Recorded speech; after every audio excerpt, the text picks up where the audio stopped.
अच्छा, जब हम बड़े हो जाते हैं तब संतरा खाने में उतना मज़ा क्यों नहीं आता जितना कि जब हम बचपन में खाया करते थे?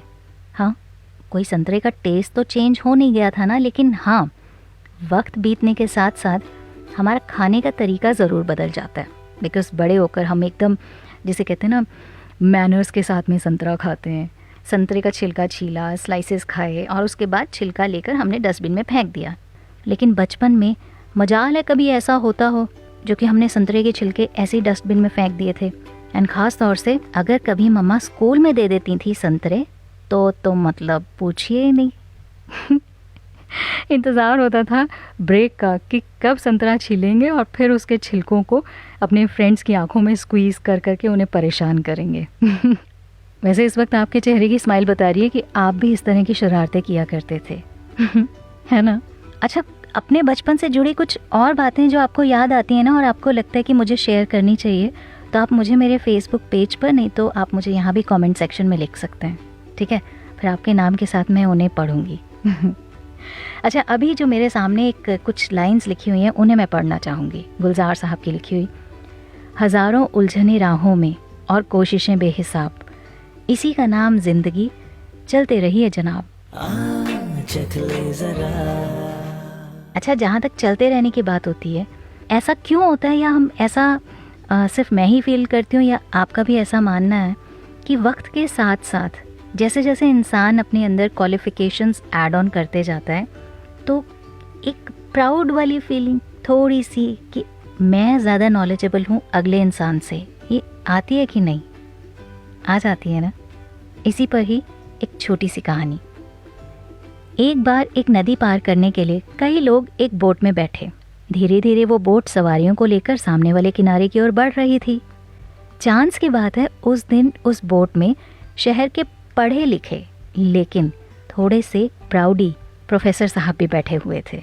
उन प्रोफेसर साहब की आदत थी कि चार लोग जहाँ देखे नहीं कि बस उनको होता था कि कैसे मैं अपनी नॉलेज का शो ऑफ करूं। और इस बार उन्होंने पकड़ लिया उस बेचारे सीधे साधे बोटमैन को। उन्हें अंदर ही अंदर पता था कि वो उनके सवालों का जवाब नहीं दे पाएगा क्योंकि बेचारा पढ़ा लिखा नहीं था, लेकिन फिर भी बाकी सब लोगों के सामने उन प्रोफेसर साहब ने अपनी डींगे जो हाँकनी थी। सो उन्होंने उस बोटमैन से पूछा, क्या तुमने भूगोल पढ़ी है? भोला भाला बोटमैन बोलता है, भूगोल क्या है बाबूजी? इसका तो मुझे कुछ नहीं पता। इस पर वो प्रोफेसर साहब उसे बोलते हैं, तुम्हारी पाव भर जिंदगी गई पानी में।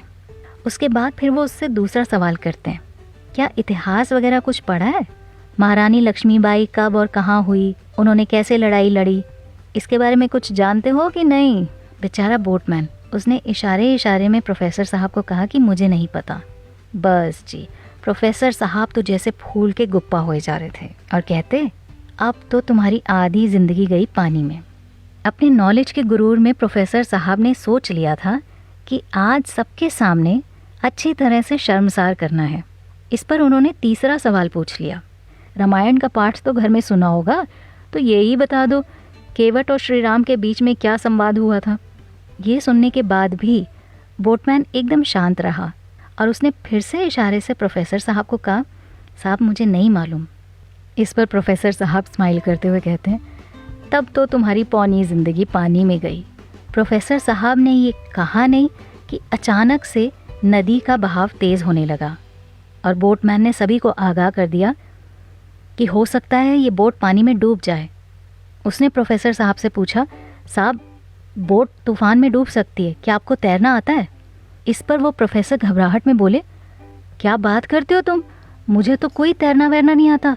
बोटमैन ने सिचुएशन भांपते हुए कहा, तब तो समझो आपकी पूरी जिंदगी पानी में गई। जिंदगी का एक टुकड़ा चख ले जरा,